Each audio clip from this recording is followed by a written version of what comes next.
Every day, people come to me with issues and questions regarding their pet's health. Conditions ranging from skin disorders to diabetes to cancer.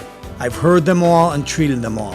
Through proper diet, you can prevent and in some cases cure these conditions. Because when all else fails, I can help. Did you know that many dry dog and cat foods have been in their packaging for upwards of a year, even before they are delivered to their store? Frequently I receive calls, Skypes, and emails asking about common afflictions that the person's dog, or cat for that matter, is exhibiting signs of some kind of an issue.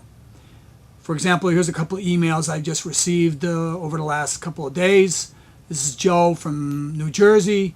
Joe writes, "Mark, my dog, my lab, is showing signs of itching and scratching, but there's not a flea to be found on him. Any idea what this could be?" Well, Joe, my response to that would be, this time of year, we're going through a tremendous drop, of course, in temperature and the amount of sunlight that's available.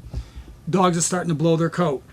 When they blow their coat, it's like you and me when we shed our skin from sunburn. It's itchy. So keep that in mind. That's probably what it is. Next thing you may want to consider, of course, is checking what you're actually feeding your dog. Give me a call or write to me again via the email with what you're feeding your dog, and I can give you a little bit better idea of exactly what I'm talking about. Next one is from Sandy P. from Colorado, Denver actually. Sandy asks, "Mark, my dog is always scooting on his or her back end. My vet says his anal glands on the back seem to be inflamed. He's prescribing all kinds of medication. Medication seems to work, but then after I'm done with it, it comes back. Any ideas what's going on?"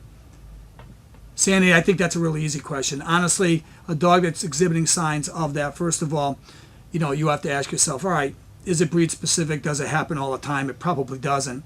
But really, it sounds like more than anything, it's a dietary issue.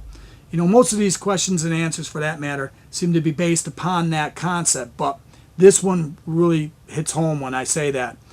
A dog that's got anal gland issues, make the diet as clean as possible.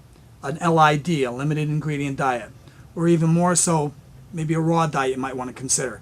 Last but not least, Sandy, and give you more information if you email me or call me again, you might want to consider adding a fiber source, commonly found CVS, Rite Aid, or of your local independent retailer should have a nice supplement for dogs and cats right there. Last but not least, I have Brian from Reading, Connecticut. Brian says, "Mark, my English Bulldog is producing a lot of stool all the time, sometimes going 3 to 4 times a day. I'm following the daily recommendations of feeding on the bag of dog food, but what's with all the stool? By the way, I've also changed the dog's food 4 times already." Well, Brian, unfortunately, just like anything else, there's a lot of good foods out there and a lot of great companies, a lot of great manufacturers. Unfortunately, just like anything else, some of them tend to tell you to feed a little bit more than you really should. So to really give you a definitive answer of what's happening, it sounds like that's probably the number one culprit. Write to me, call me, please, again. I'll give you a better idea of exactly what's going on once I find out what you're feeding. But I think, once again, dietary is the key. Consider a limited ingredient diet, something really clean, maybe 1 protein source, 1 carb, or, of course, like I mentioned earlier, a nice raw diet. Next time on To Your Dog's Health, I'm going to talk to you about an all-natural flea and tick repellent that actually works, and also mention a few all-natural heartworm medications instead of the prescription ones.